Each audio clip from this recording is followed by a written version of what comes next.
Aujourd'hui, nous traversons un moment grave. Mais ce moment n'est pas une chute. C'est un tournant. L'État a souffert. L'État a été trahi. Des responsables chargés de faire respecter la loi ont abusé de leur autorité. Des responsables chargés de votre sécurité, le capitaine Pickford, le lieutenant Mark Foley et le sergent Adler, ont été interpellés suite à des actes graves, allant jusqu'à la prise d'otages sur agents de l'ordre. Ils répondront de leurs actes devant la justice dans le respect absolu de la loi républicaine. Ce que nous défendons ici, ce n'est pas une vengeance, c'est un principe, celui selon lequel nul n'est au-dessus de l'État, pas même ceux qui portent l'uniforme. Le gouverneur Paxton et moi-même avons pris acte, et ensemble, dans un esprit d'unité, nous avons validé le décret établissant la mesure précitée, la peine de mort, peine capitale pour tous ceux qui s'en prendront aux représentants de l'État et des forces de l'ordre. Nous ne faisons pas la guerre, nous restaurons une paix durable. Et cette paix repose sur trois piliers, la légitimité, la justice et la continuité de l'ordre républicain. Mais l'ordre parfois doit être défendu. Ces dernières heures, un homme, un certain Sir Edward Carrington, s'est présenté comme une figure du Nord. Il appelle à l'insubordination, il appelle à l'indépendance. Il insulte nos soldats, nos origines, la République, votre République que nous défendons. Je ne répondrai pas à l'insulte, car je ne défends pas un nom, je défends une nation.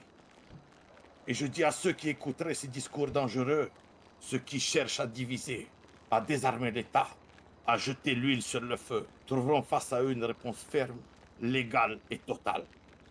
Mais cette réponse ne se fera pas dans le tumulte, elle se fera dans la lumière des institutions, dans le respect des formes, avec la bénédiction de la loi.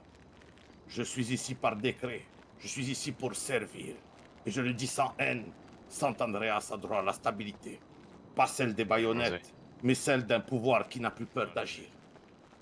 Ce soir, je vous tends la main, pas pour être acclamé, mais pour vous garantir une chose. Le jour revient, et cette fois, il ne reculera plus. Citoyens, merci de votre attention. Je ne les prononce ni par plaisir, ni par vengeance, mais l'heure n'est plus à la demi-mesure. L'ordre doit être restauré.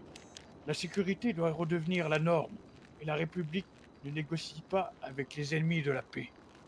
Par ailleurs, après consultation de mon conseil et de mes services de renseignement, j'annonce officiellement l'émission de mandat d'arrêt à l'encontre des individus suivants. L'ancien lieutenant Mac Foley, l'ancien capitaine du LSPD, Monsieur Pickford, l'ancien sergent Adler et Monsieur Edward Carrington. Où qu'ils soient, nous les traquerons. Aucun repère ne les protégera. Aucune parole ne les justifiera. La justice les attend. Aujourd'hui, messieurs, dames, nous ne faisons pas un pas vers la peur, mais nous faisons un pas vers la sécurité. Que Dieu bénisse notre République et que vive l'ordre et la justice. Merci à vous. God bless America.